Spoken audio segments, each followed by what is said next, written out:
Hey, welcome everyone to USA Crypto Group. Today we have US Property Coin with us for this AMA session. USPCoin believes the future of real estate investing is on the blockchain. With that, I'd like to welcome Johnny from the team. Johnny, if you can start out introducing yourself, talk about your team, and the experience that led you to this concept. Sure, no problem. Thanks for having me here. My name is Johnny Zhang. I'm a creator of USPC, is a short for United States Property Coins. USPC is a real estate-backed cryptocurrency, which we're going to touch base on in more detail later. My background is I'm Asian, as you can tell by my name. I'm Chinese, born and raised in Wuhan, China, and then went to England to study, then came to United States about 2012. I started my construction company when I got to US, then moved into doing real estate developments. So I have about over a decade's experience in real estate developments. I've always been a real estate developer. In about 2012, 2019, I acquired an investment bank. So I'm now doing both real estate and investment banking. So we're talking about financial services, corporate finance, mergers, acquisitions, and their venture capitals. During the time in my developments under finance experiences, I discovered cryptocurrency. That's about 2012. So I've been always watching the up and downs about Bitcoins, how these things works, about this blockchain technology. I've always been fascinated about how this works, and but I've never bought any of this because I'm more of a conservative investor. I couldn't see the fundamental value behind Bitcoins, although I like the technology a lot. But I always just like keep my eye on this, right? And then I see the big raise on prices, and the adoption is growing really fast. I think I was reading a report a few months ago from Germany. It says like I think 1 out of 5 Americans are owning this cryptocurrency. I have ever either buy and sell cryptocurrency already. So the adoption is really there, and then the whole industry is booming really fast. So that's when I realized that this whole thing is gonna here to stay, right? It's not gonna go anywhere. It's all gonna grow bigger and bigger and bigger. So and that leads me to create something that's has asset back, because I was trying to find some coins out there. Look, it's great technologies, has so many things to offers, like decentralizations, right? Peer-to-peer transfer, all these features you can have being cryptocurrency, and also you're on a different rail than a traditional financial system. So that's awesome, right? But there's nothing I can see has a actual real world inherent value that ties into coins. So I was searching the coins like out there that has asset backed coins, and I pretty much looked through all these asset backed coins on the market. I don't see any of them are even large cap. A lot of them are failed projects, and actually there's a lot of scams too. Long story short, I couldn't find anything that's really interesting or has any make any business sense to me. So I decided to create this coin myself, and using the asset I like the most. I think it is the safest asset ever is real estate. So I use real estate to back these coins. Um, that's how I came about creating this USPC. Yep. Yeah, thanks for that Awesome. introduction there, John. Amazing. Looks like you have an extensive experience in not only the banking sector, but also in real estate as well. 100%. I think, what is lacking in the crypto space nowadays is real project with real assets backed cryptocurrency, right? Project, right? So in this case, you are using real estate to back that up with your token, or use your token, vice versa, if I said it correctly. You know what I mean? But yeah, Right. so I think it's a real asset-backed token that is actually, or AKA, we call that real utility or real use case in the real world, which is awesome to see. I think that's something that us as a USA Crypto Group, we are trying to do something like a real use case like this, like you guys are doing. Not the same concept, of course, but yeah, so it's amazing to see a project like this coming through. Great introduction, Johnny. Do you want to speak a bit about your team? Yeah, sure. So my team is I'm the CEO and founder of USPC. My Peter Chacha is my chief investment officer. He has a lot more experience than I do in the real estate world. And he have developed multiple several $1 billion worth of real estate in hospitalities, offices, residential projects. Kyle Tottenham and Joe Tottenham, they're twins. They're my blockchain experts in my team. They help me navigate through this blockchain technology. They literally explain everything to me step by step when I first got into it. I like the technology. I know technology, but I'm not an engineer, right? So I don't know how this works. So they're the one that literally lead me through how this works. They've been mining crypto since 2012, so they know everything. They minted coins themselves before, so they know how to write smart contracts. So they're my three experts in my team. Murphy is my CFO. He was from PIMCO, one of the biggest fund in the US. So he helps me with all the financial part of it. And I have all this advisory team. There's too much to talk about here, but you guys can all welcome to go to our website or white paper to look at other advisors we have. We'll keep adding more advisors, so we'll update them as we have more. Yeah, definitely. You do have quite a massive team, eight in management and 6 advisors currently, and I do see that you guys structure as a corporations, like you guys are, like a real business, right?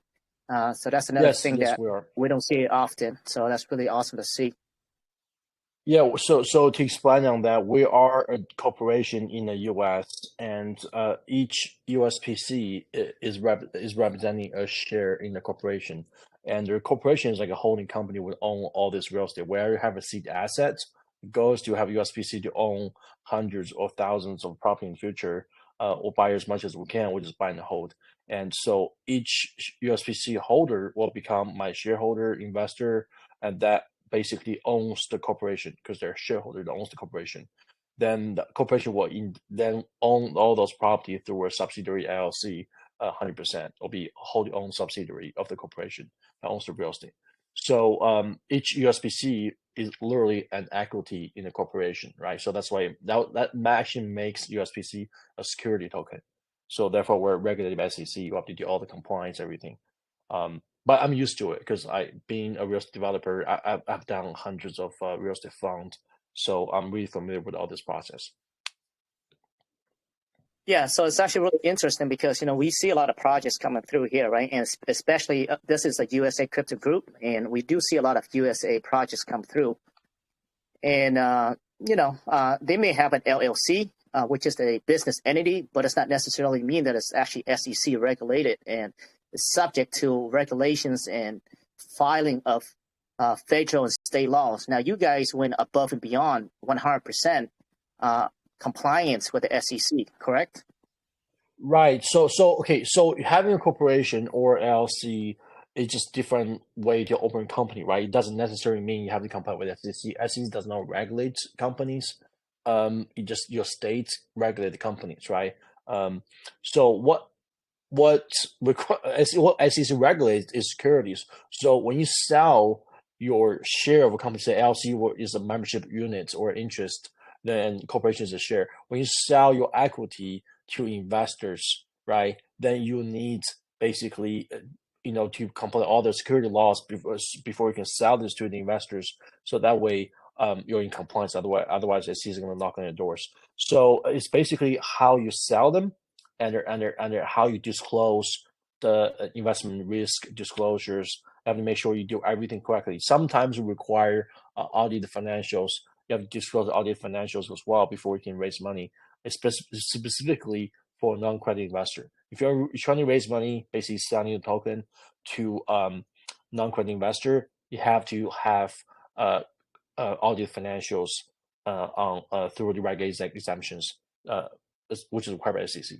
So you also have to get approval as well. They have to approve you. So that's the whole, I guess, new thing for crypto world because they're not used to being regulated, right? So they don't even. Some people don't even know that exists. They go, "Hey, we're just a coin projects. We're not regulated by SEC." But however, SEC actually have this thing called the Howey test. So everybody welcome to go check Howey test, and then there's like a 5 or 6 criteria you have to check yourself against it. If you can pass the Howey test, if you can pass it, great, you're not security. But if you cannot pass it, and you're a security. You're all fully regulated by SEC. And a lot of projects found out they cannot pass the Howey test. So what they did is they launched the projects overseas. They block Americans from buying it. That's another way to get around SEC regulating, because the SEC is existing to protect American investors. They don't necessarily regulate offerings overseas. So I've seen a lot of people do that just to get around SEC. Yeah, exactly. We see many projects that coming through, yeah, the Howey test. You're right. There's 5 or 4 different criteria on it, but I think the fundamental is that an investor cannot expect a return on anything, right? No.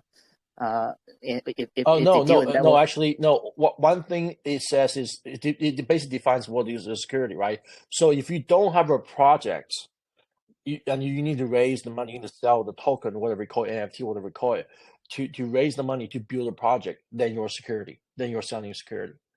So just for that criteria, I bet a majority of the tokens out there cannot pass that criteria because it's really broad, right? It's really vague. A lot of projects they say they're building a game. They need to raise money first to build a game.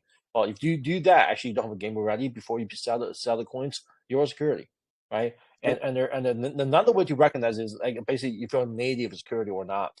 So in our case, USPC is a native security because we're literally selling equity of a corporation. That is no doubt about it. We're literally a security. So we're just going full on compliance with the SEC. So there's other coins out there. I've seen other real estate coin out there to go, okay, my coin's not tied to real estate ownership, so it's not a native security. Where coin is like a one with the payment, so you have to buy my coin first, then you use my coins or partial payments to buy a property on my platforms, which the whole business makes no sense to me. But that's how they think they can get around it. But I don't think you can, honestly, because if the coins have any ties to, say, promise on returns or dividends, that makes your security as well, right? So there's so many ways SEC can say your security. There is really hard to go around that Howey test unless you are truly decentralized like Bitcoin or Ethereum. There's no owner, right? There you can't find nobody, and there is too decentralized, and that's a different case. So a lot of the new projects are definitely securities. I guess there's too many of them. SEC can catch up, but once they do, then they're gonna be in trouble. 100%, 100%. Yeah. So I think the biggest project that exists out there that you guys may have heard of, and we actually did an AMA with him, which is Richard Hex. So he built the projects around the parameter of the Howey test, which ultimately everything is through a sacrifice stage, right? Everything is sacrifice, and he was able to build a business, billion-dollar business, right? Through that. But with your instance, you guys do have a physical location in the United States, so therefore, there's 100% you cannot do that, go around at all. But I'm actually very glad that you guys actually took all the necessary steps to ensure that you are SEC compliant, because that tells us that the level of commitment that you have for the project and the level of seriousness that you guys are willing to, take this project to. Yeah, appreciate it. It is really complicated and it's really expensive to be compliant with SEC's security laws. I guess that's another reason a lot of other projects they go, hey, you know what? If I don't have to do it, I don't want to do it. It's too complicated. I don't want to learn all these hurdles, security laws. I don't pay the attorney $1,800 an hour attorney fees, and I don't want to. In other words, like it's expensive. Not only attorney fees, you also have to build a smart contract around being compliant, because a standard ERC20 token will not be able to be based in compliance at all. So you have to literally build another smart contract, have to rewrite another smart contract, which is what we did to be in compliance with the security laws. So Exactly. we have used the ERC 1400 standard that's, we embedded the KYC process into a smart contract. Then we make sure that, no unwelcomed investor can buy USPC token, because the US securities can only sold to the people who has clean background. So if you are from Iran or from Russia, you're on the sanction list, or you can't buy it. right? So there's an anti-money laundering list. There's a whole list, like blacklist, we have to check against through the KYC process to make sure whoever holds USPC token are allowed to hold them. And Oh, you can't okay. do I that was with gonna. ERC20, right? ERC20 is like totally anonymous. Anybody can buy without, showing identity. Then they can just transfer peer to peer to anyone without. You can't do anything with it. So that's not in compliance. You can't do that with ERC20. Yeah, it looks like you guys did your research and you guys put in a lot of work just to make sure you guys are in compliant. That's awesome. I was going to ask you that what differentiate or what is the biggest factor that you see what's going on out there, and what do you guys have to do as far as KYC go in order to ensure you guys in compliant with the SEC? As far as KYC, you mentioned that your contract is built in KYC. Is that correct? Am I hearing that correctly? So our contract have a KYC built into our smart contract. So this is how it works, right? So everybody who holds a USC token, USPC token, have to be KYC with us. So then your name, your wallet address is whitelisted in our KYC system, which is stored on blockchain. Then every time one transaction happens, the smart contract check against the whitelist.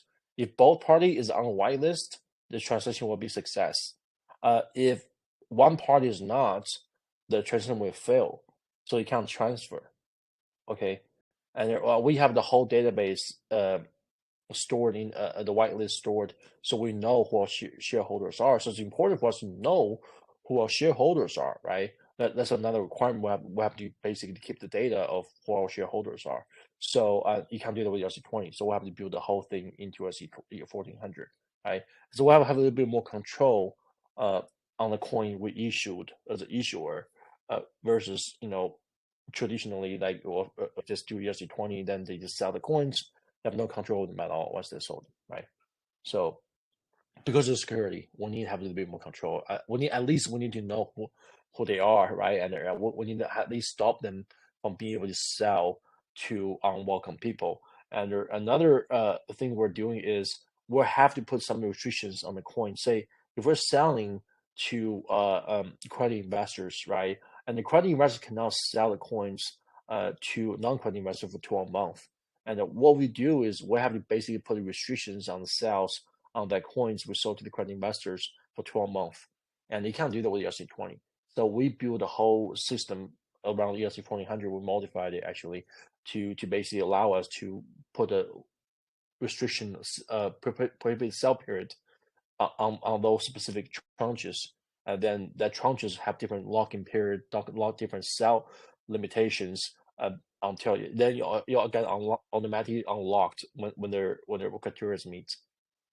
And one benefit, though, I'll say coming from it is the security side is as well. So because of a little bit more control over it, so if you hold USPC token, if you accidentally lost your private keys to your wallet or your wallet stolen or scammed, I can't help you with the Bitcoins with ERC or your other ERC20 coins or like Ethereum's, but I can help you with USPC because your KYC with us. We know who you are. We know your name. You are my shareholders, and your coins is only representing your shares. So if you lost your wallets, and we can verify you really lost it and not transferred it, sold it, or whatever, we can actually burn the coins into say the hacker wallets and then reissue the coin back to you.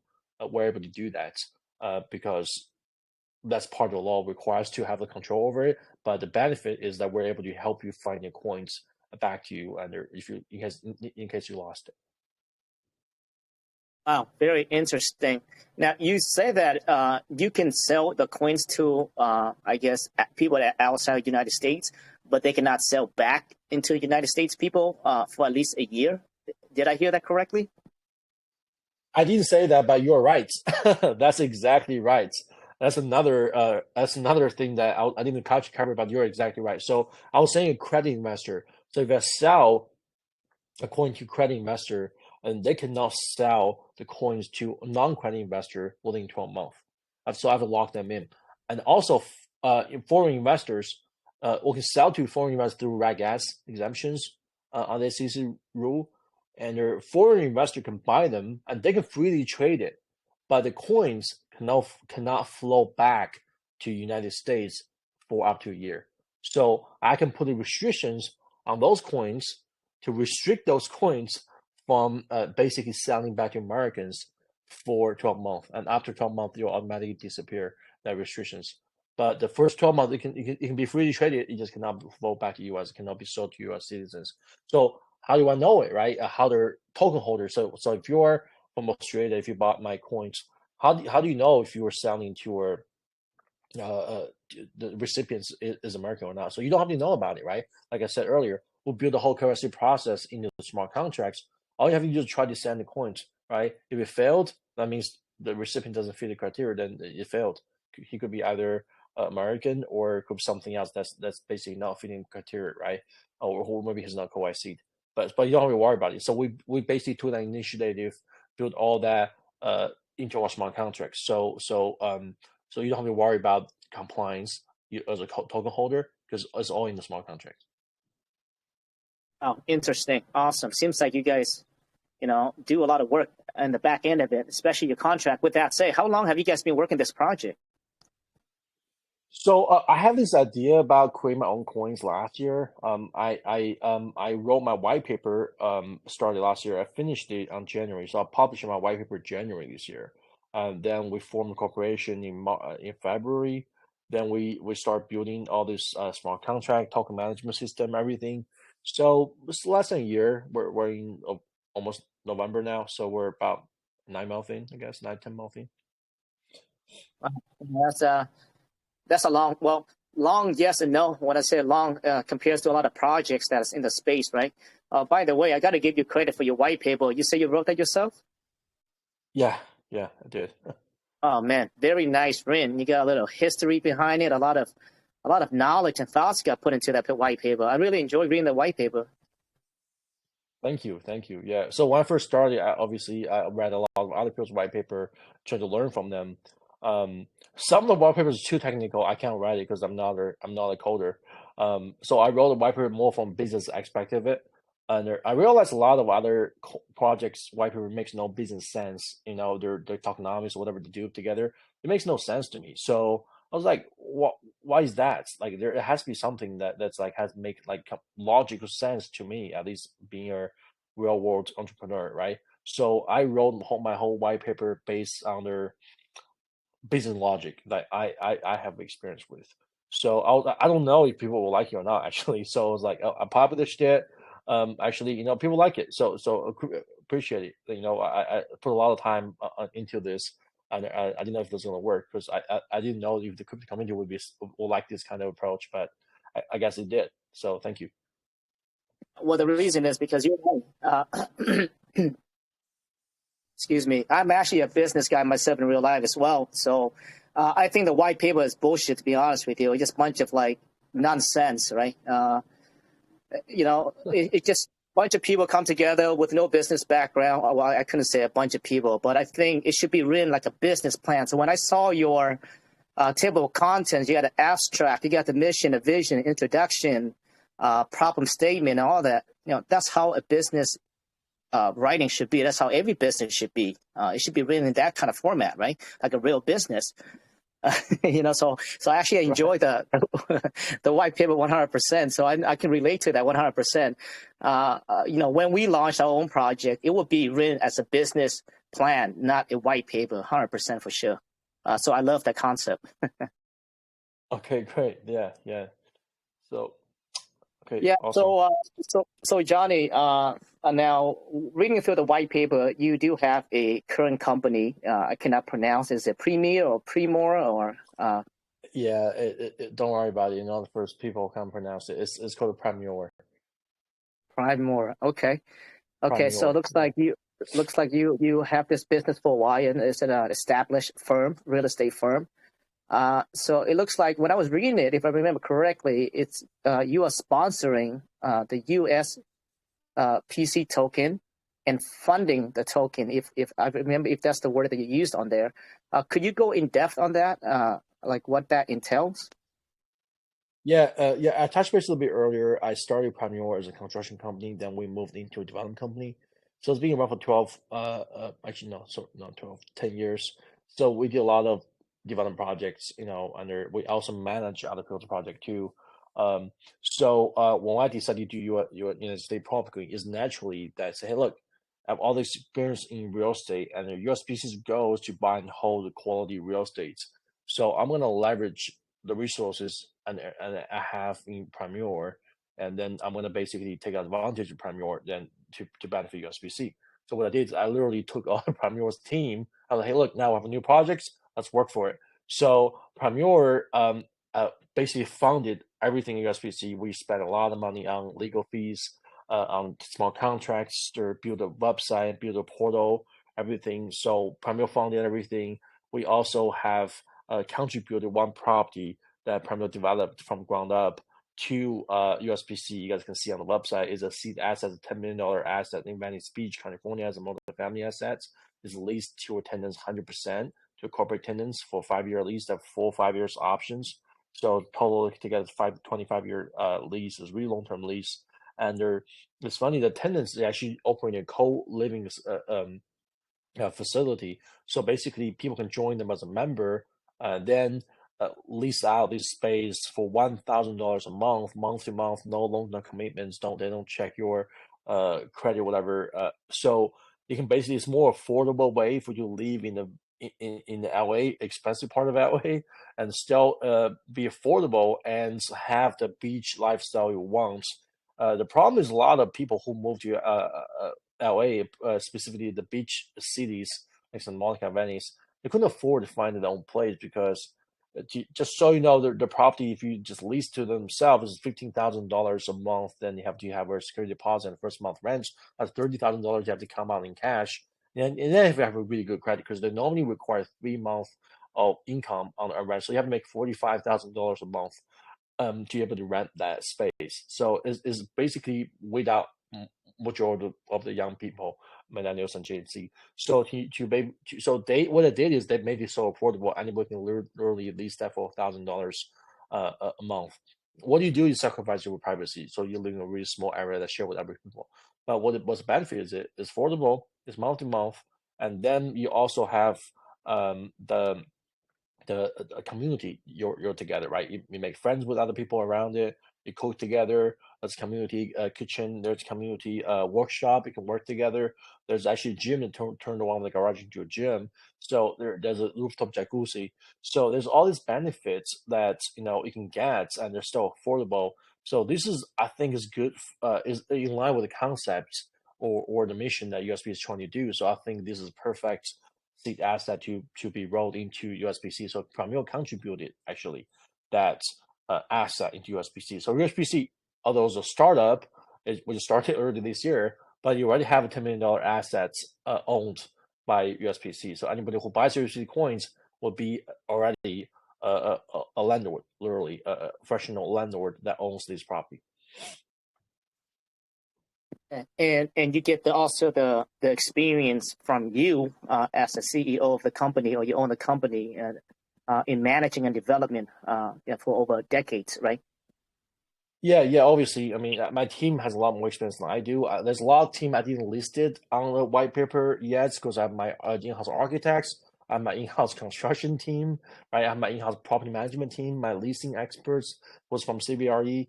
So I have all this team that my Premier team is going to be leveraged by USPC. So as USPC acquires more properties, then Premier will be able to help USPC manage all those properties, right? To make sure we maximize their potential, income potential for the properties and to benefit the USPC investors and holders. Premier is also still actively doing real estate development projects. So once the real estate development project is finished, completed, we'll lease all the property out, to 100% occupied, and then make sure they're stabilized. Then we can contribute the property to USPC as well. So USPC got the benefit from the management team experience, also from the resources the Premier has, also from the, I guess, potential pipeline for acquisitions from Premier as well. Obviously, I anticipate USPC is going to grow a lot faster than Premier can build. So USPC will have no choice to start acquiring properties that are built by other developers. But because we're so experienced on creating our own projects, we can easily weed out the bad project. We can easily go to the project, look at everything, and streamline the whole due diligence process. We'll easily find out the best property for USPC to buy. So the investment strategy for USPC is really simple. We'll find good property that's stabilized, that's income producing in a high demand market. We know the market is going to have a good demand for the next 30, 40 years. Then we'll buy the property. Then we'll hold it as long as we can. We don't plan to sell any of the property. I want the USPC to eventually become a biggest landlord in US and owned by their token holders, right, altogether as a community. So that's an ambitious goal. So we need everybody's help to do that.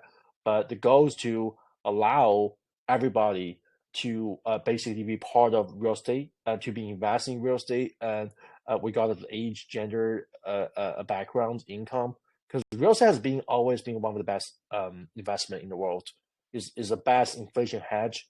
In my opinion, is best investment ever you can have, because it's a property we all need, right? We all need real estate. We can't live without real estate. We don't need gold to live. We don't need Bitcoin to live, but we do need real estate to live. It's scarcity asset everybody needs. It's also commodity, in my opinions. And you're also going to grow.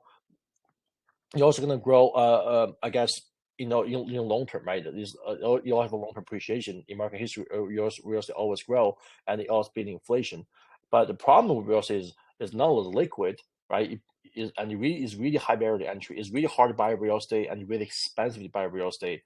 And then a lot of people say they bought a house, they have a mortgage, they have to pay the mortgage for the next 30 years. That they can't travel, they can't move to somewhere else to their carry mortgage. So a lot of people already decided they don't want to buy real estate, at least don't want to buy their own home. They want to be renters for their life. Then they can just move around. But if they have savings, the savings are still, I think, in my opinion, best be put into real estate to preserve their value. Because what are you gonna do with the savings? Your savings is gonna in dollar. You're not gonna make anything because inflation is right now 8.5%. It's gonna kill all your savings. Your CDs, right? It's not gonna give you any returns. 1% you're probably getting. Any other investment is risky, right? You can make 100x returns on the new coins out there, but you can also lose everything, right? Bitcoins just dropped 50%, stock dropped 30%, SP 500. Real estate has always been the safest returns. And I'm talking about long term, right? And the short term, there could be up and downs of real estate, but we're buying rental income, so their incomes, passive incomes, come from real estate. In my opinion, will be the best one to help people to hold real estate as long as possible. So this USPC is designed to allow anybody can say get into real estate market, have the exposures, have their savings stored in real estate via the USPC, starting with $1. So that makes anybody available to buy it. No, because they don't need a few $100,000 in savings to buy real estate. They can literally buy with the $1. And then not only U.S. investors, actually foreign investors can buy it too. Just so you know, a lot of foreign investors, and people maybe don't know about it, but foreign investors to open a brokerage account in the U.S. to buy stock is really, really hard.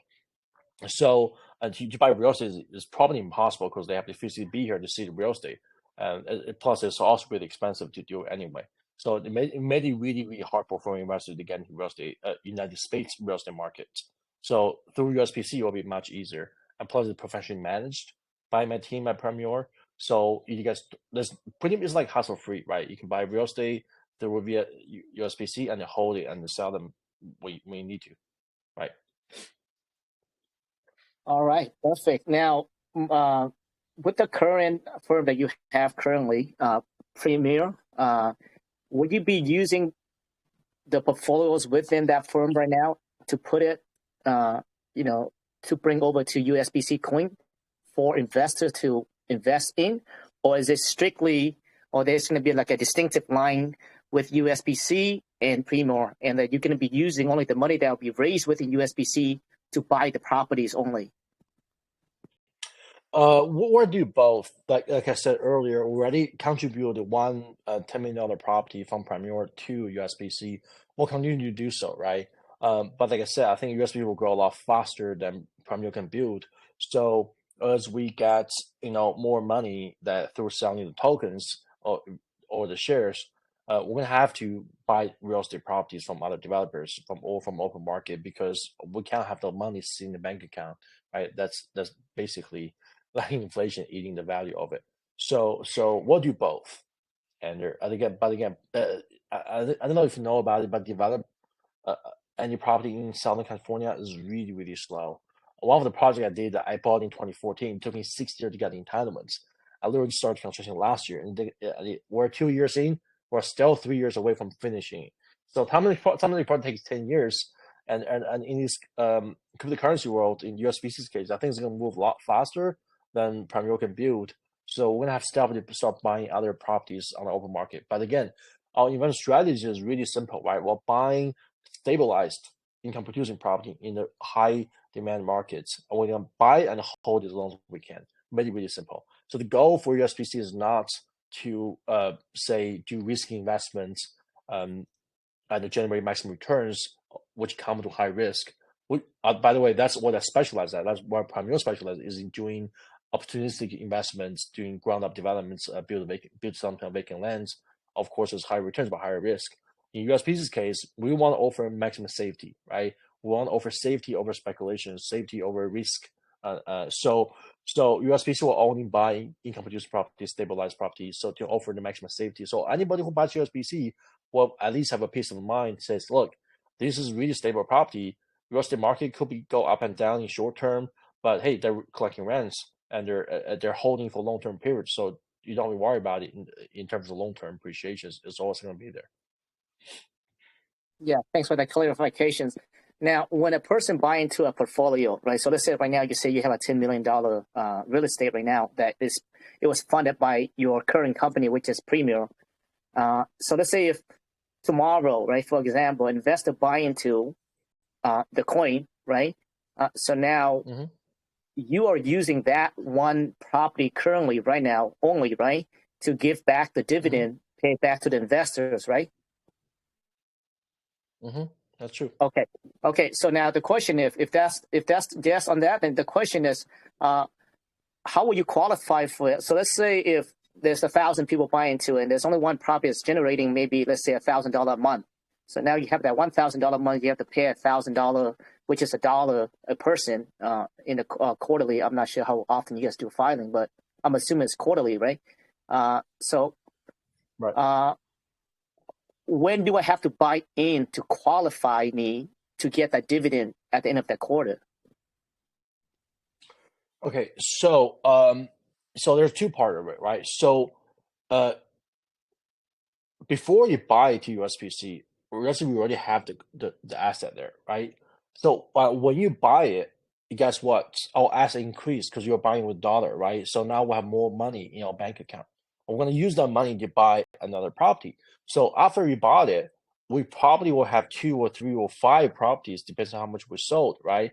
Now you have 5 property producing dividends, right? Incomes, like rental incomes, right? So you're not only buying that one property, we're not taking money away from the table, right? It's like when you buy into USPC, the money stays in USPC. Then we're going to use the money to go buy property. You don't give the money back to Primero, right? We're not taking the money back, right? Because the property is already contributed in USPC exchange for the coin. So we actually own, Primero actually owns USPC coins as we're the first owner of the USPC coins in exchange for the property.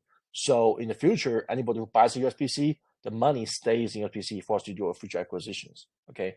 So already identified 5 pipelines that we're gonna buy. So when the money raised, we immediately start the due diligence process, start acquisition approach to get it acquired in the shortest amount of time.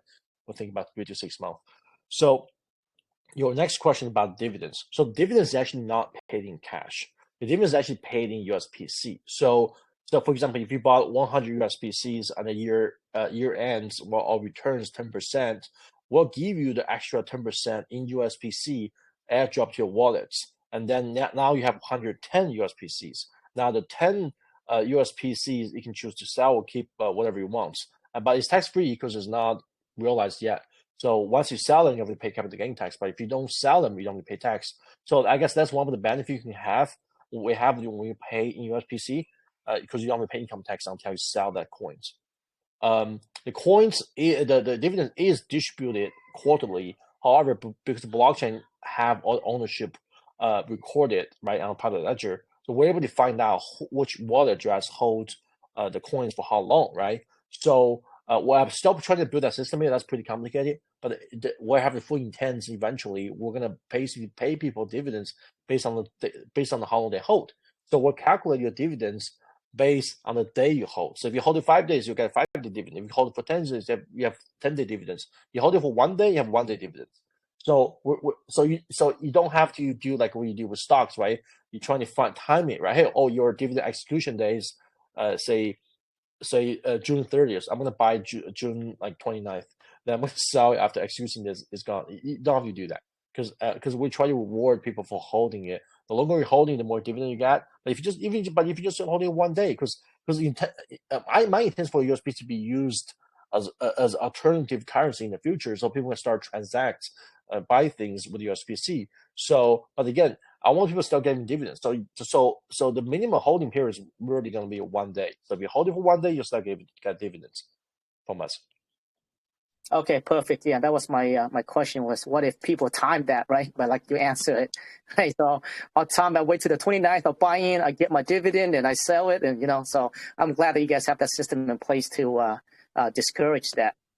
All right, sounds great. Yeah, Now, would the properties would it be all in United States only? Yes, it's literally called the United States property coin. So, me being brought up in China and then educated in Europe, I did some investment back in UK as well. So, what I found out is US is the best place for real estate investment because real estate is stable. You need population growth to basically grow the market. US has a really positive population growth and it's still growing really fast. We have a housing shortage here, and in California alone, there's like at least 2 million housing shortage here. So we don't even have enough housing in the United States. So the real estate in the foreseeable future, I can see is going to continue to grow and stably, so compared to other market like China or Europe, they don't have a good economic like China right now, and Europe don't have a good population growth, and some other market like Southeast Asia or Latin America, it is kind of pretty I guess volatile markets. So I don't want my USPC coins become volatile investment because USPC is supposed to represent stable investment. And USPC, no, sorry, United States properties are the most stable real estate, in my opinions, in the whole world. So we're only going to invest in the US. Yeah, I think so as well. Given if anyone here listening, and I think from the States, I think we all know that within the last couple of years, right, it went up like at least threefold, right? Especially, I mean, Seattle. Oh man, homes used to be like 150,000. Now it's like 800,000. Seattle specifically, 2 bedroom, 1 bath. Now it's over 1 million. So it's insane. It's crazy. It's because of the shortage, housing shortage, and because of the high demand as well, right? It's the shortage on one side, and the demand is growing so fast, and the supply will not be able to catch up because it's hard for the builders to catch up the demand, and it's really hard to develop property, right, actually, especially now the building costs gets really high right now. So I can see that in the future there's going to be more housing shortages because the population start growing and the builders actually have slowed down because the construction cost is so high. It makes no sense for them to continue to build, so they actually put a lot of poles on their projects. So in the next 5 years you will see a lot less new construction coming up, and then people still want to buy more properties, right? So that's why I think real estate in the United States is going to continue to appreciate over the long term because we're going to always have the problem is a problem that's really hard to solve. Um, and the reason why we're only targeting high demand markets because although I think United States property real estate is the best property, but there's still areas that we probably don't want to go. For example, Detroit. I don't think we want to go to Detroit because that city don't have the population growth we need, right? So I don't think if we're buying property, I don't think the property is going to grow a lot, right? It'll be probably good rental returns, but again, I don't think it have the growth we're looking for. So we like city like you said, Seattle, LA, San Francisco, Miami, New York, Chicago, those or Austin for that sake. those city already have a huge demand. People are moving into the city, and then they also have a big population growth, and also have this housing shortage, which is not going to resolve anytime soon. So I can see that we can have a really stable rental incomes from those property we own, and then we can also have these big market appreciations because of the supply and demand deficits. Awesome, awesome. So just to Which, recap, so you have two main uh, revenue coming through, which are monthly rental income and long-term appreciation on the property, correct? yes, that's true. And as we all know, real estate's appreciation always beating inflation was what, 9% of the highest of real estate. Like you said, it appreciated threefold in Seattle area. So I think national market real estate appreciated, I think 17%. So real estate always beating inflation, right? If you compare it to gold always just literally in line with inflation, right? You will hedge against inflation, but it doesn't really beat it, right? But the problem is when inflation rises, then the Fed increase interest rate, right? Like we all see, then stock market crashes, crypto market crashes. So that's why I think USP is a lot better investment because it's safer, right? Um, and another problem is the Feds keep printing more money. That's another reason we cause inflation. They keep printing more money. I think they'll print more money next year, and our dollar is going to keep depreciated because of they just printing too much money supplies. And the money is better be put into real estate where we know it's best inflation hedge. Plus, real estate has rental incomes where you can't have that with gold, right? And so, and a lot of cryptocurrency doesn't produce income too, right? It doesn't have the dividends you have. You can stake it, but it's risky, right? You don't know it depends on who you're staking with, and the return is still not as good as I guess in the real estate for that sake, in my opinions. And of course, real estate return will cannot be as good as other cryptocurrencies like Bitcoin. So you can go up another 50% maybe next 2 years, uh, but real estate is stable. You know it's going to be here. I don't know if Bitcoin is going to be around in 20 years, honestly, but I know real estate is going to be around for the next 50 years, 100 years. I know they're going to be here. So for me, real estate is the best asset to back a currency that's make the currency literally um, can grow value by itself versus fiat currency like US dollar is basically depreciating in values of the long term. The USPC will actually grow in value. Yeah, I think definitely 100%. So I think if you guys are looking for a long-term investment, more stability, not too volatile, then I think a token like this, where it gives you accessibility into investing in real estate, right? But it's stable, Right. where you don't have to worry about volatility dropping 50% and you can't sleep and having nightmares and wake up with wet Right. dreams. But Well, the yeah, no, I best way think it's actually, to invest is diversify, right? So I would see investors, smart investor, put the majority of their money in asset like USPC. Don't have to be exactly USPC, right? But I think USPC will be the best choices for most people because it's easy access, they can buy it. But they put the majority of the asset into asset like this in USPC, then they can still put some of their risky money where the money they can lose and don't lose sleep, right? This is small money they can put into other new coins. They can make maybe 1,000x, but if they lose everything, it's okay. You know why? Because USC will grow, will actually make the money back for them and passively, right?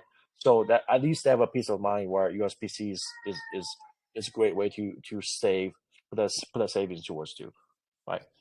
yeah, real estate. I mean, if you look around and, with your friends and people that you know, right?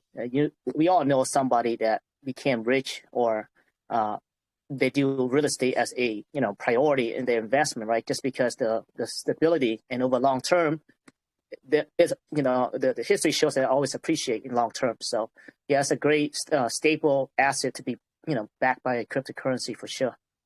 Now, with that said, though, Johnny, how many more investment property are you guys thinking within, let's say, a year from now, or is it just mainly based on how much you guys can raise on this token? So we have a few property we're thinking about rolling into USPC. So what about two property we're thinking of rolling into USPC for next year? We have a few more we're finish up development. So in the next 5 years, we can probably roll up five more, and each of them be over $100 million worth of properties. We're negotiating with another property right now. I can't disclose the name yet, but it's really iconic property in Hollywood, in the center of Hollywood. So that's worth about $80 million. If I can negotiate that deal and bring that to USPC, we'll instantly have over $100 million portfolio in USPC. So we're doing that actively. Yeah, and you're right. It solely depends on how much shares or token I can sell, how many money I raised.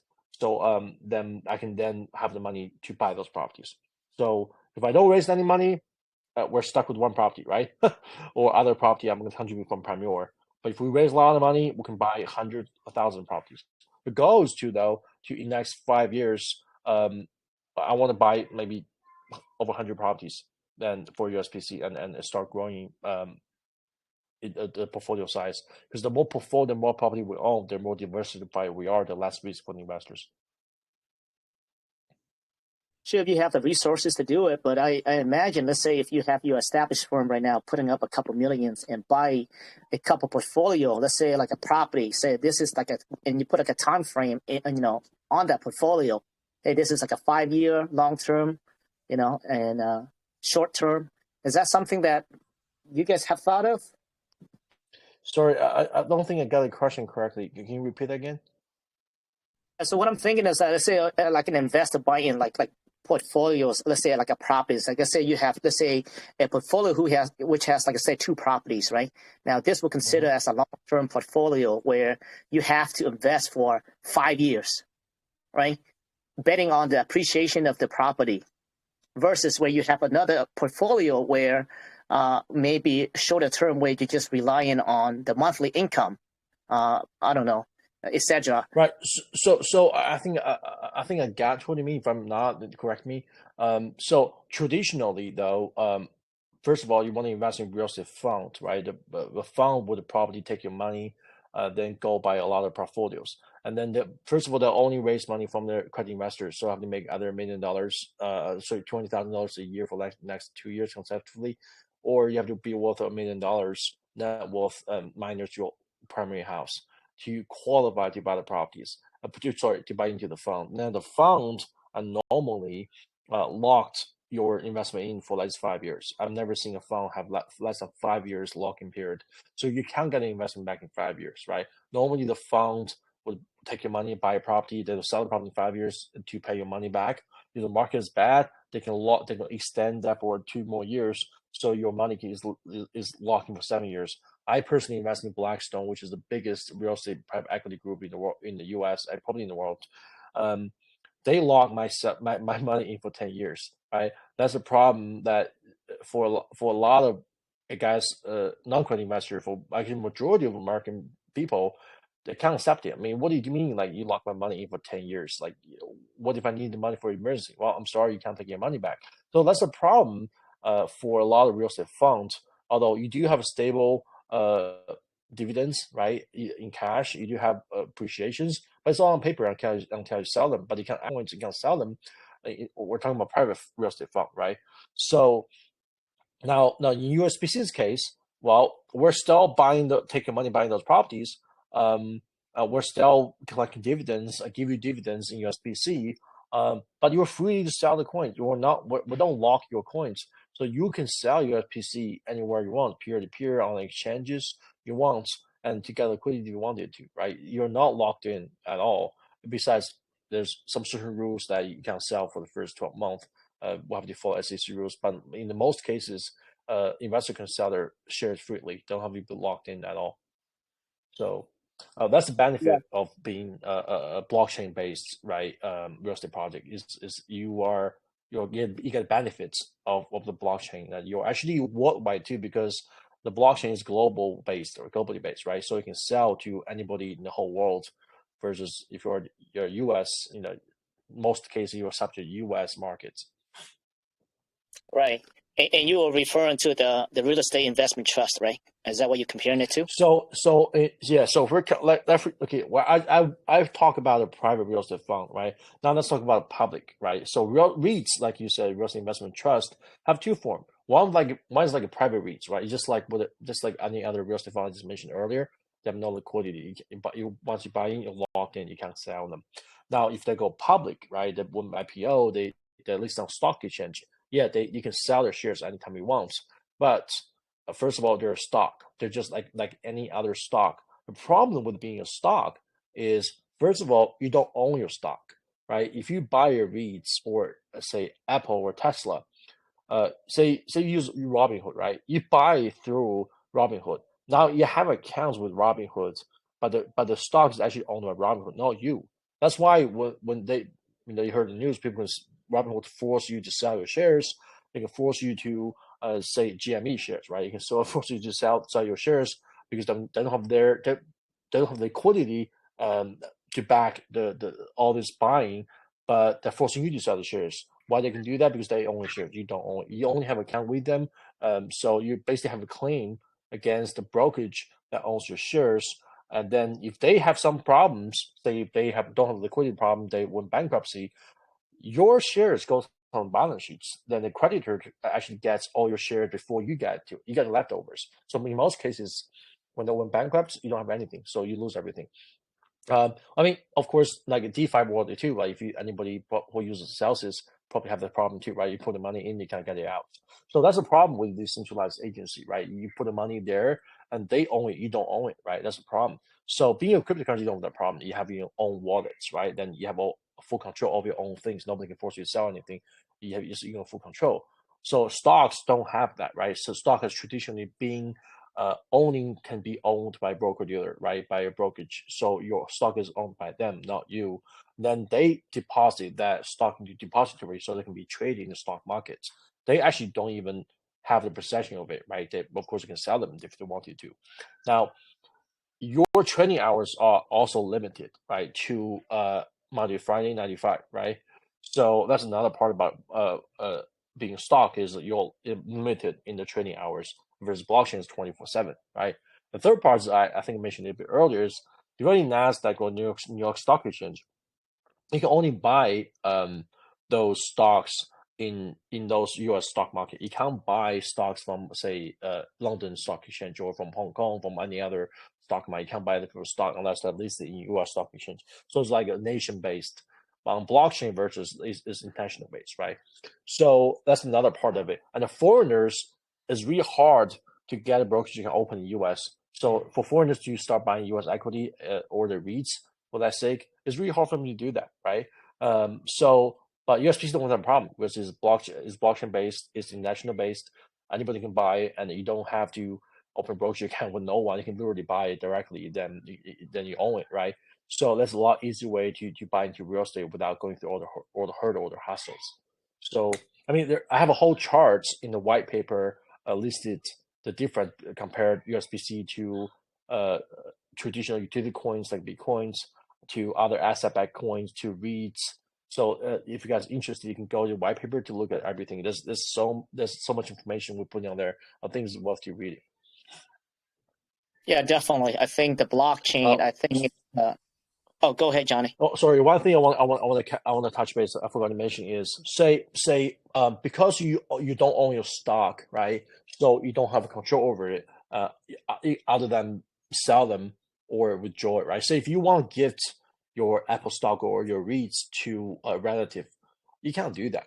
Only thing you can do, you can sell the stock first, then you have to pay your capital gain tax, then give the cash, withdraw the cash from your brokerage account, which sometimes take 2.5 days, then give to a relative. So if your relative or family is out of the country, say in Australia or Canada, you have to send an international wire. That takes 2.5 days, and it costs $50 to send the international wire.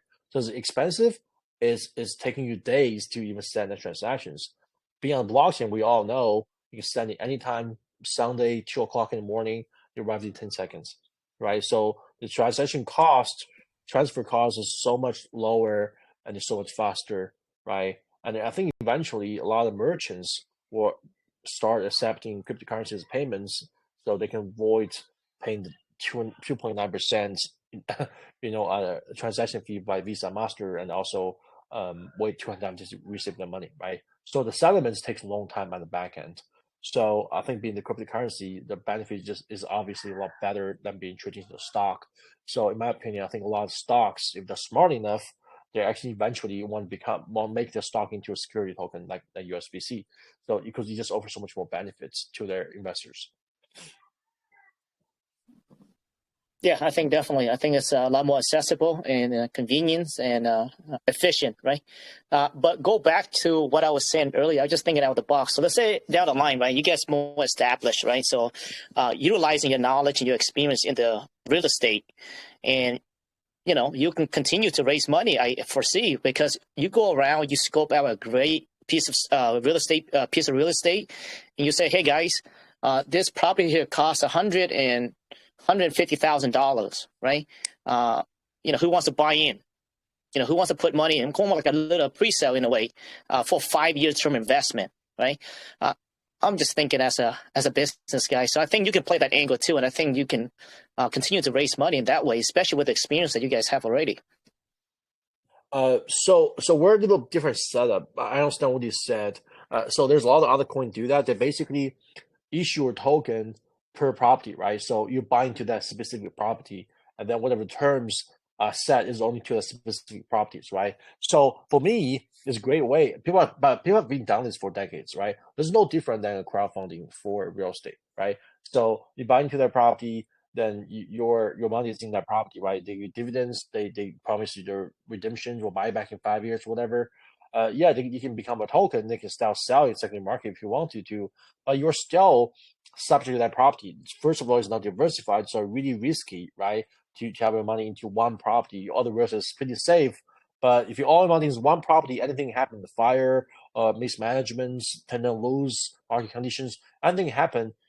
So your money is a lot riskier being one property versus 10, 20, 100 properties. That's right. Because one property goes wrong in 100 property portfolio, it doesn't really matter that much, right? So the goal for USPC is actually to build a huge portfolio. Like I said earlier, it's become one of the largest landlord in US, and all the token holders, I'll be my shareholders, my investor that owns the entire portfolio. So regardless if you're buying now or you're buying later, your money will be directly uh, become you automatically become the owner of the entire portfolio, right? So you're not subject to one property. You don't have to basically come here. Look, let me look at this property specifically. Where it's based, how's the rents? You don't have to worry about all that because we're building a whole portfolio that's all diversified. We have a portal we're building will tell you when you buy in, right? Or after you buy in, you can see anytime like what property we bought and how much you paid for, what's the rents you're getting from the property. You can see your passive incomes in your chart as well. We're actually updating our website. You'll be refreshing tomorrow. If you guys go back to our website tomorrow, you will be able to see the portal design will publish on the website. So basically, we have a transparency way to show our financials quarterly, to show what property we bought. So you can see every property we own, we bought in the portfolio. So you're buying into all the properties. You're not buying into one property. You don't have to pick one property out of the entire portfolio. Your money is going to all the properties. So we just want to make it, the reason we do it, we want to make it easier for people to buy into USPC, buy into real estate without worry about things. People can say because people need to have some certain knowledge, especially in local market, to pick which property is better for me, which property is going to perform better. But it's hard to pick. Nobody is expert on those, right? And most people are not. So to buy USPC, you don't worry about it. It's buying USPC, your money is automatically owns all the properties. Some property might perform better than the others, but that's okay, right? Because you own all of them, so you're all diversified. Definitely, I think the hardship that you guys will face is early on, right? A scale on that, one property to two property, three property, maybe to five. Then I think people looking in, they're like, oh damn, you know what? There's a lot of potential here. But I think the first two, three, I think that capital wise, I think that's going to be a little bit hardship for you guys there. Uh, Right. but yeah, So a but lot it's of like, projects they're gonna have a big problem to raise money, right? Especially they go, oh, you know what? I have this property I found. I want to buy the property. Let's raise the money together and let's go buy them. In USPC's case, I already own the property. I built it myself. I contributed the property to USPC. So I already went through the hardest part, which is the first property, the hurdle, right? So anybody who buys USPC now already gonna have equity into your $10 million worth of real estate portfolio already. Now I'm going to buy the next property, which is I own as well. So I plan to put another property is $50 million medical office. I'm going to put that property into USPC as well. So by end of the year.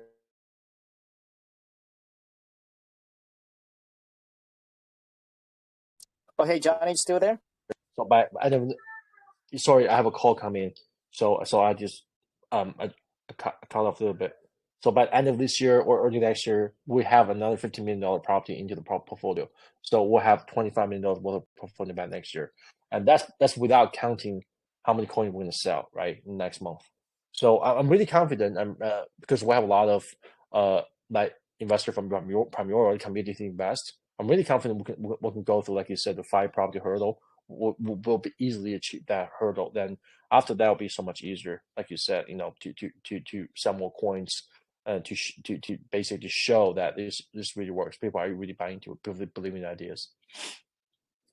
Yeah, 25 million by next year. I think that's a great head start, brother. I think that plays to the part that you guys already established firm already, managing this and experience and have enough money already. So that's great. So with that said, Johnny, let's get into the tokenomics. So Mike, could you go into the tokenomics page so that way everyone can see the breakdown of it? Yeah, is that what you're seeing on your screen right now? It should be, brother.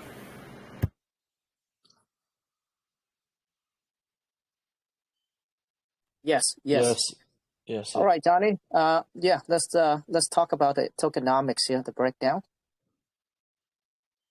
Okay, so USPC have 1 billion, right, maximum supply. So in no circumstance we'll be able to issue more than 1 billion tokens, right? So our tokenomics is a little bit different. We don't have tokenomics that dedicated to charities or reward or bounties or whatever. Almost 100% of the money will be used to buy real estate, right? Because I believe in deliver value to investor to grow the portfolio, grow USPC versus using marketing bounties to reward people. So basically, founder team will own 2.1%, will be locked in for 3 years minimum. And the pre-sale and the seed sale pre-sale is to credit investors is 2%. Will be locked up for 12 months. Then we have a seed round, private sale later on. Is for locking for 12 months. Then we have crowdfunding and the public sale is 7.5%, which will be released next year, right? And the IPO will be fully compliant. IPO is planned to be released in 2 years from now.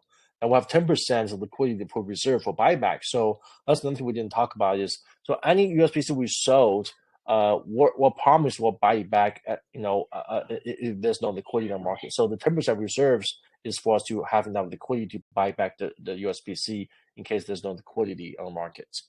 And then 30% treasury for dividends reserve is we'll reserve those tokens to give out the dividends. Again, dividends is paid in USPC. So we're only going to have these 30% reserve to pay the dividends. And if we're maxed out on that, then everybody have to vote to decide if they want to increase the maximum supply or not. Or if there's no dividend can be issued, the USPC value will grow by itself. Then eventually people will start basically sell USPC to get their value in say back in fiat currency, because USPC is cryptocurrency, so it can be divided into 0.00001 of USPC. So even though we don't issue dividends in the future, if we are maxed out on that, we can't issue dividends in the USPC, people can still get the value by seeing a much larger growth in USPC's value. They can sell them fractional of the USPC to get the cash out. Awesome. Now, for those that may not be familiar with your project so far, if they're looking at the chart right now, where are we at right now? Are we at the crowdfunding? Where are we at? What stage are we at? So we're not crowdfunding yet. Again, crowdfunding and public sales all need SEC approval. So we're trying to get SEC approval right now. We're at a private sales mode right now. Next month will be the one we're doing our public sales. So, but again, we're still trying to get SEC approval, and so once we know more information, we'll release it. So the best way to get to know this information is to go to our website, join the waitlist to stay updated. Right, these points goes to release on November, which is next month, but we're still getting SEC approval at the points. All right, awesome. Thanks for that clarification. All right. Now, I was reading the white paper. If I remember correctly, Johnny, you do have a governance system in place. Can you speak on that and what that entails?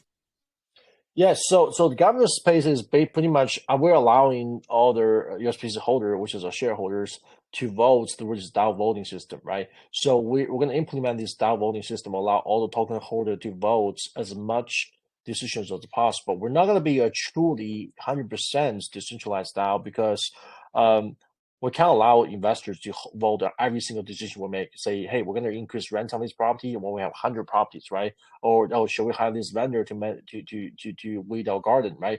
That's too much decision to make as a whole large portfolios. So we will have to have a board that manage all the property operations, right? But we're going to allow investors or shareholders of your, which is a token holder of USPC, to vote as much as they can. So we're just going to be a lot more than regular corporations. So they can vote, of course, their board of directors. They can vote what kind of property we're going to buy. They can vote where they want to buy the properties. They can vote, hey, shall we allow all the USPC property to accept USPC as the payments, or shall we, or we maybe if we want to accept Bitcoins or other coins as payment as well, we can do that. So people can pay Bitcoins or other coins or USPC, including as a payment in, say, an apartment we own, in hotels we own, right? And they can vote for what kind of charity we want to donate to, right? Because USPC, in my opinion, right now, we're thinking about going to affordable housing. So buying more affordable housing will rent them out to the people who will charge less than market rents. So still provide some sort of housing at affordable rates for people, but also we still enjoy the long-term benefits of owning the real estate for to enjoy the appreciations, right? So and then people can decide, hey, look, I think there's this market is in need of housing. Let's go to this market, help those people out in the market. People decide that, right? There's not more things. I guess we're going to discuss with the community in the Discord. We're going to allow the community members to initiate the thing they want to do. If there's enough people do it, then we'll put it on the board that a lot of people to vote about it. If everybody vote about it, we're going to execute it. So I want to play this more like a community-driven portfolio, right? I don't want a few high executives make all the decisions, right? I want the whole community to be able to vote on what major decisions. Say, like I said earlier, if 1 billion supply is maxed out in the future, people say, hey, look, now we have $10 billion worth of portfolio, and our token is only 1 billion. I think we should increase it. Then everybody have to vote. Only majority of their community vote yes. That's when we can increase token supplies. Otherwise, it's maximum at 1 billion forever. So I'm giving a lot of power basically back to the community through this system, and then I will be able to vote through this system. Otherwise, in traditional, it's going to be really hard for people to vote. Right? They're going to vote by mail. It's just really complicated. So we're going to use this DAO voting system, which is already there existing. We're going to take advantage of that. Allow people to vote easily on those systems. But they can only vote if they hold USPC. That's another way to do it, because through the system, they have to first verify if you hold the USPC, and if you don't hold, you can't vote, right? If you hold it, then they'll vote, and each USPC will count as a vote, right? If you own 10, you have 10 votes. If you own 1, you have 1 vote. If you own 1.5, you have 1 vote. If you own 1.9, you have 1 vote. If you own 2.1, you have 2 votes, right? So owning 1 USPC will count as a vote. So although USP can be spent, it can be divided into 0.01, but votes have to count in the whole, right? But again, the whole system is built to allow people to vote on the things they care about, right? So if they don't like me in the future, they can vote me out. They can elect another CEO. So I'm giving a lot of power back to the community. That's all this governance about. Yeah, I'm sure the listeners are on top of that immediately right now, voting you out right now. Well, no, but I think the community first, otherwise they can't vote, right? But I think the community, like you say, is actually very important. I did see the white paper that you or the business plan that you devote a page to community building. I think that's very very important. So with that said, though, for those who are listening right now, what if they're asking to say, hey, are there going to be like a beach party with all the investors on Venice Beach drinking pina colada maybe someday? Yeah, that's actually something I've thought about, right? So we're going to host both virtual and the physical events for the shareholder events, right? We're going to host the big ones. Could be Venice Beach, could be Las Vegas. right? We're gonna try to host those events. But again, in the near future, probably not. We're focusing on building this portfolio, right? Once we have large portfolios, what I would like to do is actually host those shareholder events at the property we own ourselves. Say we buy a huge 5-star hotel, then we can literally host the events at our own hotel, right? And then anybody can come here, they can literally spend the USPC in the hotel, right, as a payment. So that's what I'm thinking in the future. I wish I was actually living in a different country. I can definitely utilize this platform 100% because the dollar, stretches a long way. So if you live in other parts of the country, man, this is like an access to investing in real estate in the United States with maybe just, a few bucks and, see that appreciation over years, right? Yeah, that's amazing, Exactly. actually. Yeah, because so other I may have to move. So you're right. Traditionally, and foreign investor has really hard is really hard to get access to U.S. investments, especially real estate. Is really really hard. So through the structure I did through a corporation, they don't have to worry about taxes, everything. They can buy USPC anytime they want, and they have to sell. They have to pay tax when they sell. But if they don't sell, they can buy it as much as they can. So this way to make it easy for foreign investors to buy. But again, for U.S. investors, USP is still better because what are you gonna do with dollar, right? Yes, it probably goes up against other currencies because other currencies are still volatile. But US dollar itself facing a lot of challenges, right? Like Fed's printing money, and we're just abusing the money we have. We have too much debt we have, right? Actually the deficit is really high right now, and then China and Russia has been trying to work together, facilitate the trading among each other, along with Africa and Middle Eastern, without using US dollar, right? If they do that, US dollar is going to lose its prestige positions. I don't know what's going to happen to US dollar. Probably it's not going to be good news, right? So in my opinion, US dollar is great. Medium exchange is the best one so far, but in the future, there's still certain risk involved. So that's why I think it is necessary to create an alternative, not to replace, but alternative currency that can be used, where I think the value is always going to be there, right? It's always going to grow. So, out of all the assets I can have access to, I think real estate is the best of the best. There's no other assets better than a real estate to back a currency. It's just because it's always going to grow. So you'll make a currency that will grow by itself passively, and without worrying about the risk of being depreciated in the long term. Yeah, two things are certain. One is death, and second is you cannot create more lands, right? So that's true. Real estate, unless Elon Musk can find a way to Mars, cheaply for us in the next 30 years, I don't think we'll create more lands. You're gonna have to extend the name, instead of it has to be US and Mars coin now. All right, Johnny, Yeah, so, great AMA, brother. Is there anything else you want to speak on before we take some questions? no, I'm good. Thanks. I'm happy to take any questions we have. Awesome. All right. So with that sample issue, we have a bunch of questions in the room. And so Mike's going to come on and he's been keep tracking of all the questions and he's going to read some of the questions off. Okay. Can I ask before Mike comes? Because I'm in voice chat. Hey, Nifty. Go ahead, brother. Thanks a lot, Owen. Just two quick questions. I'm just wondering who will manage the properties and how much cost is associated with the management of properties and how will that affect our dividends, right? And the second part of our question is, as a Canadian investor, am I allowed to sell within the 12 months or is that only applied to U.S. citizens? I'm not quite sure if I understood that part. Thanks. Okay.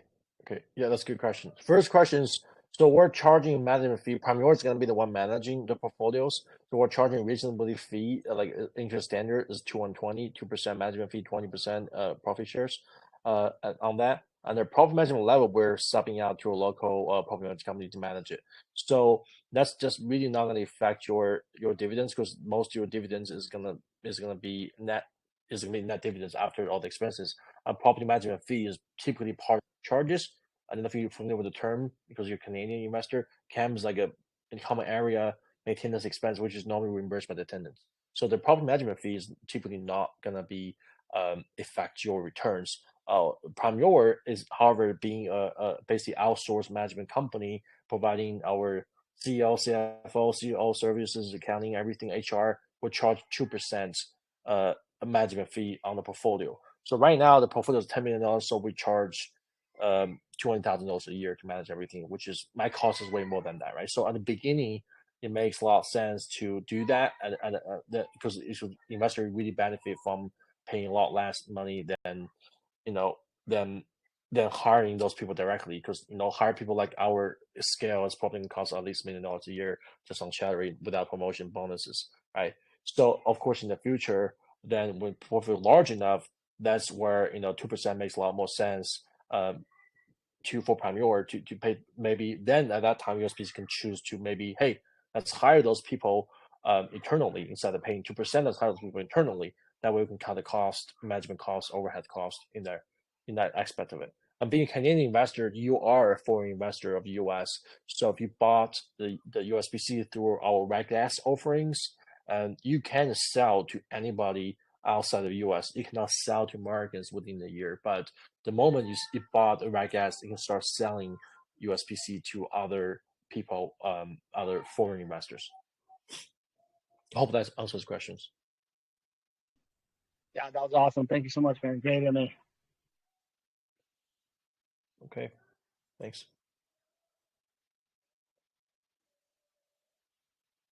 All right, appreciate the question there, Nifty. Does anybody else want to ask the questions on voice before I jump into a couple of text questions here?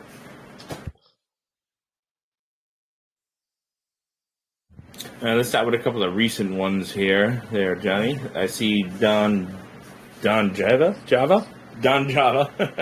His first question is, what's your risk management of diversifying the investment in the property project? And also in relation to the first question, do you have the plan to invest in other places or countries that have different property markets and values? Okay, so first question is the plans to buy as much multifamily property as possible, because in my opinion, multifamily is one of the most stable assets out of other real estate asset, right? So in commercial real estate, you have multifamily, you have offices, you have industrials, you have retails, you have hospitalities like hotels, and all those suffered a lot of problems either through e-commerce or through COVID, right? But hospitality is actually suffered a lot during COVID, right? But in my opinion, multifamily is literally not only is the best asset you can hold, is more stable than any other assets. Is also more like commodity, right? Because you don't need office to work. You can work at home. You don't need to go to the restaurant to eat. You can order takeouts, right? Uber Eats. You can stay home, right? You can do a lot of things at home right now. But the one thing you can't do is you can't do that without a home. So in my opinion, multifamily housing is actually one of the most stable assets. To have. Obviously, industrial is really good because income demand, the warehousing demand. But I still think multifamily is one of the best assets to own. So we'll be primarily focused on multifamily assets. In terms of risk management, we're never going to buy a property that's not income producing. So like I said earlier, I'm a real estate developer. I specialize in creating value out of nothing. So I specialize in buying land and then do everything to build a property and sell them for profits. But that's, again, it's high risk, high reward. So I don't want that for USPC. I want USPC to be so stable where you can't even go wrong. So if I'm retired or I'm replaced, you can find a dumbass here to manage USPC and he can't fuck you up. How I do that is by buying a best property that only stabilize income producing with long-term tenants, and then and buy them and never sell them. The policy is buy them, never sell them. And we're buying the property in the market that we think is going to grow in the next 30, 40, 50 years. So it's really hard to fuck that portfolio up. And another policy we have is the leverage will never be over 50%. So we buy a property, say we borrow a mortgage to buy a property, we'll never be able to allow to borrow more than 50% of the purchase price. So that way, if market crashes or something goes wrong, then we still have enough equity in the portfolio that to protect, the against all this risk that come involved. That to answer the next question about if we're ever going to invest outside the U.S., no, we're not going to invest outside the U.S. because I still think U.S. carries the best, stable market that I'm looking for. The economy is so stable, and the population growth, the demand here is the best. So we're only going to invest in U.S. The U.S. is so big, though. I don't think I can even buy enough in U.S. because a lot of property are not even for sale. So it's going to be a really hard job for us to find good property to buy. So I don't think we even have to worry about finding property in other countries because there'll be so many property for us to buy in U.S. We have to work really hard to find those properties. Perfect. Next question here is from Metaboy. With the property has a sustaining source of income from the project, as we know. Property and sometimes has a bubble issue. So, what strategy or plan for the project to comply with the property bubble issue with inflation and deflation? Okay, so I think I answered your question a little bit earlier, but I can answer again in details. So yes, property could have a bubble, right? If you bought property too high, then when the market crashes like now, probably going to happen is when mortgage rates goes too high, and there probably could have a corrections, right? Yes, that could happen, but we're buying rental incomes, right? So all the property come with the rents. As long as the rents are stable from the long-term tenants, and we're not selling them, the bubble doesn't really affect us, right? The goal is to buy property and never sell them, right? So the only way that we affect the income or the value of the property is if we lose the tenant or the tenant stop paying, right? So that's why the due diligence process is really important. When you make sure the tenants are good tenants, are paying tenants, right? In terms of the family cases, every tenant is typically a 12-month lease, so it's just turnovers. But if they don't pay, we can just evict them, right? So I don't see an issue especially for the family that they're in case that we evict the tenants, non-paying tenants that we can't find the tenant anymore. I mean, we're currently managing hundreds of properties right now. Every time we put a property on the market, we get 5 to 10 applications in the same day. So it's like I'm not worried about getting tenants into the multifamily property we own. So it's always going to have more demand than the supply, honestly. So the bubble doesn't really affect us because we're a long-term player, right? The bubble is only temporary. It's only affecting the price in the short term. We're holding a long-term. It doesn't really affect us, in my opinion. So, Mike, is there another question I forgot to answer? Because he said bubble. Then what else he said? Let me go back to that question here, brother. Let's see. So what is the strategy plan for the project to comply with property bubble issues, which you actually have already explained, so we can move on here, brother. Okay. Let's see. Next question here is from This Is Me. Who will be in charge of the Treasury, and will it have only one administrator or more than one? And if there's more than one, will there be checks and balances to keep all these people in check? Yes. So right now, we're gonna have 2 people that have to sign off on the treasuries. There's me and Peter, right? And in the future, that these things might change, right? We might add more people in check and balance. Right now, it's 2. We need both people's signature before we can do anything with the treasury fund. Perfect. Second question from This Is Me, as you actually answered his third. But second question here, if you can go into detail, is can we learn a little bit more about your NFT real estate and how to partake in it? And what is your target audience? Sorry, I'm sure again the question again is can you learn more about my NFT real estate?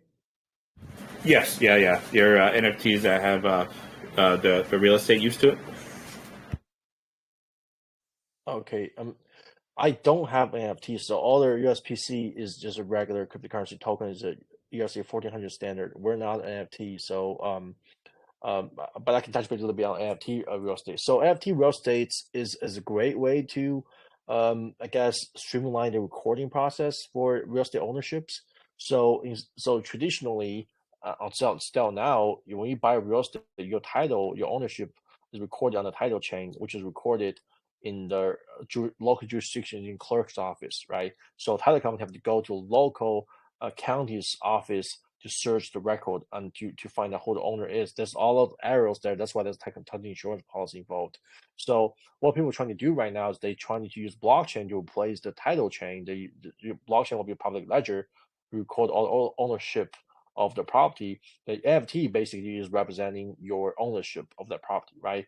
So it's a great way, is a great use of blockchain technology, other than what I did here in USPC. But for people to recognize NFT as ownership of a property, it has a long way to go, because you need the county, the government, you need the buyer, seller, you need the title company, you need escrow, you need all that party involved to recognize NFT as ownership, which I still think that's a long way to go, right? So I've seen a few transactions that happens, but I really don't think that's going to become a mainstream way of trading or buying real estate as an NFT. It's going to have a long way to go until the governments governments recognize NFT as ownership. They decide to use blockchain to replace their own data center, whatever the title chain they have. I don't see that NFT can become a mainstream way of trading real estate, honestly. Because if you buy an NFT and then from somebody else, hey, you say, hey, I'm the owner of it, but the government goes, actually, you don't own it because the title has never been updated. The original seller can still have control over everything. So he can lock you out. So your NFT ownership doesn't really mean anything until the government's agency actually recognizes the NFT as an owner. So I guess those people have to work really hard to convince the lobby, with the lobbyists, convince the Congress to change the law to make sure the governments actually recognize those NFT as ownership. But I still think it's a great way to use the blockchain technology. I think it's going to be there, but it's going to take a longer time for governments to recognize NFTs ownership. But in my opinion, that doesn't really solve a problem. Is to allow people to buy USPC allow people to buy real estate easily, right? Yes, you can buy real estate as an NFT, but it's still expensive. But say the property is worth $500,000. Yeah, you make an NFT, you still require $500,000 to buy it, right? It doesn't make it cheaper to buy, right? So it doesn't really solve the problem where real estate is really exclusively for the wealthy people. Regular people can't afford to buy real estate. It doesn't solve that problem. So I guess they're aiming to streamline the recording process for property ownership, which is probably doing. Actually, probably is doing that too, right? So through their own blockchain system, I guess. So there's different way people are trying to solve that problem, but they're more targeting as a service provider for real estate, right? So not really a ownership side of it. So USPC is basically solving a different issue in that aspect of it. We're solving the issue where real estate is great investment, but in liquid, it's hard to access for most people. So we're solving these two problems: making real estate so liquid anybody can buy and sell real estate easily, and then make it easy for people to buy and sell real estate easily, right? So that's the problem we're solving. I hope that answers the question.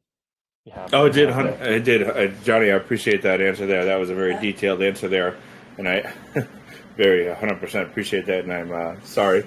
But the next question here from the community is from Coffee Bird, is how does your payout work? Is it quarterly, monthly, and what is the payout structure? So the payouts is going to be quarterly. Will be paid in USPC, but again, like I said, we intend to pay the dividends based on the daily holding period. So if you hold it for a day, we'll pay for a day. If you hold it for 2 days, we'll pay for 2 days. But I guess in the first maybe year or so, we're not able to do that because although everything is recorded on the ledger, for us to build a whole system to be able to automatically capture the time you hold from each wallet is a little bit complicated than I thought I could be. So we fully intend to do that, to pay people daily. But in reality, is right now we're going to pay people quarterly, and based on the people we hold, and based on the time you hold on the day we selected, right? Maybe the last few days as we selected. But in the future, say in a year or so, we're able to figure out how to do that, and then to basically automatically find out the time that people hold USPC per wallet. We'll be able to basically pay everybody based on the day they hold USPC. Still pay quarterly. We'll pay dividend every quarter, but everybody will pretty much get in USPC as long as you hold it more than one day. Perfect. Appreciate that. Next question here is from Cali Girl. Says, I'm in California. Can I party at the Venice property with you guys? So if you own a USPC, you're part of now you become the landlord of USPC, right? Then when the tenants is hosting a community party, obviously you guys can be involved. So we're actually working with the tenants to get more property like this because they want to expand their property portfolio. I think they're doing a great job. So what I'm trying to do is actually partner with them to actually get more properties where they become operator, they pay me the rents, and then they build a community. And then all my USPC shareholders can actually be the tenants living there too, and also enjoy the party. So they actually host a party probably once a week. So I can work out a deal with them where other USPC holders can be invited to join that, right? I love it. You heard that, everybody? Party in Venice. Let's go. All right. Next question here from Beautiful Aids is a Telegram question. I know you've been setting up your Discord and ready to roll that out. What about your Telegram? Do you have any plans to implement a channel amongst the Telegram members soon? So far, I don't think we do. Chris, my community manager, he's probably offline right now. He can probably speak more about the idea. He's more familiar with me in the crypto community world because I'm more in the real estate background, right? So according to what he told me last time, we in the near term we don't plan to have a Telegram group because it's hard to manage. But when we scale up, we'll have more staff. Then he's not that busy. Then we'll be able to have a Telegram group open. Right now, and then, Discord is better. Oh, Chris is here. Yeah, sorry. Hi, John. Yeah, to answer that one, we're starting out with a Discord now while we're kind of establishing our brand and building education. Just Discord channels, not to break the community up, but just to have kind of everyone in one place to get all the information in one spot. Kind of as we build our reputation and brand and get awareness about kind of the uniqueness of USPC. Telegram is definitely on the list to open up later on.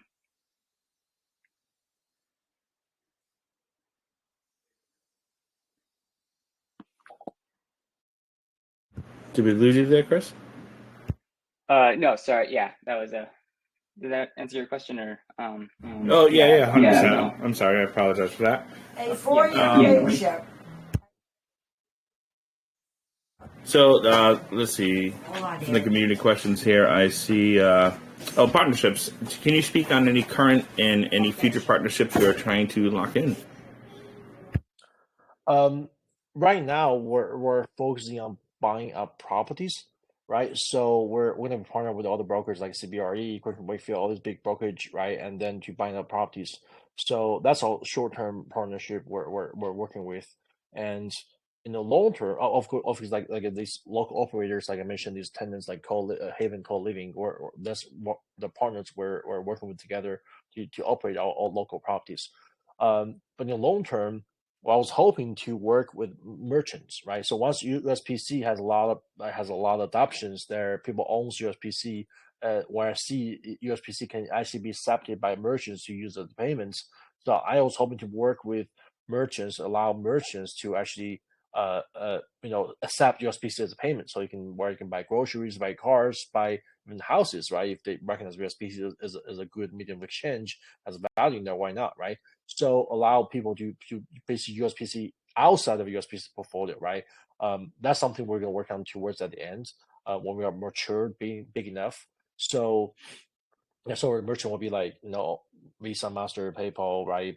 Block, Square, anybody who controls the merchants will be willing, hoping to work with them in the future. And the car dealerships, things like that, like Tesla, if they already accept Bitcoins, in my opinion, USPC is a lot better in terms of volatility, right? So it's more stable in terms of pricing than Bitcoin. So if they can accept Bitcoins, why not accept USPC, actually, right?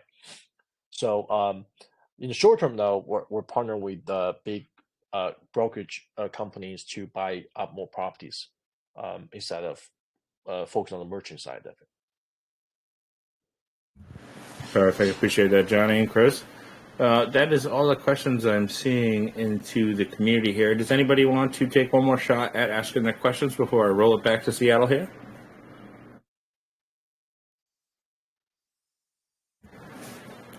All right, guys. Well, you guys can always ask any questions that have been missed over in the USPCoin Telegram or Discord when it rolls up, or just send a DM over to Chris or Johnny here. They'll be sure to answer your questions as well. With that being said, that is all the questions I see, guys. I appreciate it. Very well detailed answers and very good AMA. And I'm going to kick it back to Seattle. Thanks, Chris. Thank you, Johnny. All right. Thanks, Yep, Mike. yeah. Thank you for the questions, guys. Great job, Chris. I mean, Chris and Johnny as well. You guys articulated yourself very well. And I do see Chris just posted the links there. I'm going to go, Johnny, or somebody, let me see if I can pin that really quick here. Got you, brother. All set. Perfect. All right. Yeah, Johnny, great job, brother. You know, I really like the concept. I really hope that I wish you guys success. I think it will, set the tone for projects to come, especially being SEC regulated, right? We don't see that a lot. So I think that's a big milestone. I want to see you guys succeed 100%. Is there a last word you want to finish with, Johnny? No, I think we covered a lot of stuff. If people have additional questions, please come to our Discord. Then we can ask any question we have. We ask people answer your questions. We do have a sweepstake we're giving out. We didn't mention earlier is we're running a survey for anybody who's interested in USPC and willing to give us some of your feedbacks.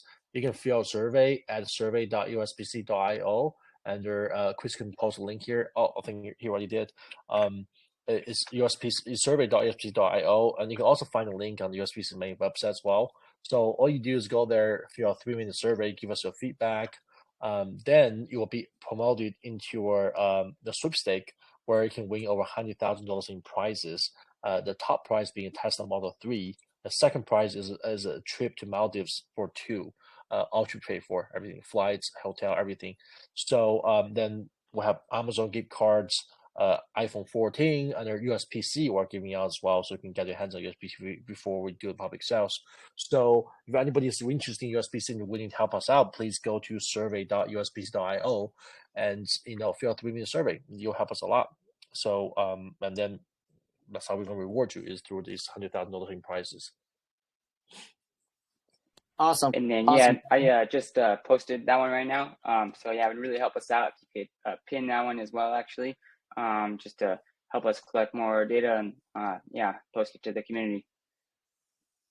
Awesome. Yeah, 100%. Yeah, looks like I do see somebody pinned that already. And so just so you guys know, once you guys done an AMA with us, you guys have a lifetime support, right? So anything that you guys need, just holler at us. I think we're in intro room, so just post it there, alert one of my mods, or just come out in the main room and post anything you guys want. As long as you guys stay legitimate, we will support you a lifetime. Thank you so much. Don't worry about that. We have a posting my name everywhere, so we're gonna be legit. I don't want to be left behind knocking my doors. So everything we'll do be in compliance and legit here. Awesome, Johnny and Chris. All right, well, Johnny, Chris, again, thank you so much, and I appreciate everyone here coming in today at USA Crypto Group for this amazing AMA session. To recap, their project is actually backed by real asset, which is real estate, and you can make a lot of, actually, I wouldn't say a lot of money, it's not financial advice, but it is a long-term investment that you can earn revenue through rental income, properties, and also through appreciation of the properties. Did I recap that correctly there, Johnny? Yes, and I do want to say is USPC is categorized as a really safe, right, way for you to store your money, store your value without worry about getting destroyed by the inflation, right? So it will grow steady and passively you don't do anything about it. That being said, people can feel free to put their savings in USPC, which is better than putting in the bank. Then still, participates in other crypto. You can think whatever crypto project you think you can make a lot more money on. Then But put the majority of money here, savings USPC, where it's safe, you know it's going to go anywhere. Then put a little bit of money that you think you can take the risk on, you can afford to lose everything, then to invest in another project. You know, you might make 100, 1,000x, or you might lose everything, but don't worry about losing everything because USPC is have your back. Perfect. Very, very stable. As we all know, real estate is very stable. So you got the stability 100%. Awesome, Chris. Now, when will you guys update us when your pre-sale is going to be and where would it be at? Yes, definitely. We'll keep everybody updated. We'll definitely update you here. Yeah, definitely. I'll pop in and share that with you guys as soon as it's announced. Awesome. So with that said, usually we would do like a $50 giveaway. So Mike's going to come back on and he's going to do a $50 prize giveaway. Boom! All right, guys, my favorite time here. We'll be doing $75 actually tonight. We'll do $25 to best random attendee. I'm sorry. I'm jumbling over my own words tonight. We're going to do 2 random attendees off the wheel here, and then I'll do 1 best question as well. It was a very well presentation here, Chris and Johnny. Really appreciate you guys coming out tonight. Holding you guys up a little bit further, we'll have a couple of shuffles here. Bang this out. Appreciate it. 100%. Oh, and also to add what Seattle was saying earlier, with having the full-time support, with the link that I'm going to be giving you guys when I send you over the copies of the Telegram recording as well as a YouTube recording here. Whatever you guys put into that link that I give you will automatically forward itself to the main group. So it'll keep itself all in one nice, neat location, but the whole community will also get the update at the same time. It's a self-forwarding system. It's really nice, actually. So I just wanted to put that there. Face Hugger, you've won yourself $25. Congratulations. Thank you. Appreciate it. We'll definitely take it. 100%, brother. I'll be sure to get it to you as well. Original Heart Fine. Congratulations, another $25 winner. And that's it for the wheel, guys. And I will have 1 to pick from the questions here. That was a very good AMA. I appreciate you all coming out tonight. USA Crypto Group always holds the best AMAs. And we'll see you guys on the next one. Appreciate it, Seattle, as always. Johnny, Chris, we'll see you guys soon again.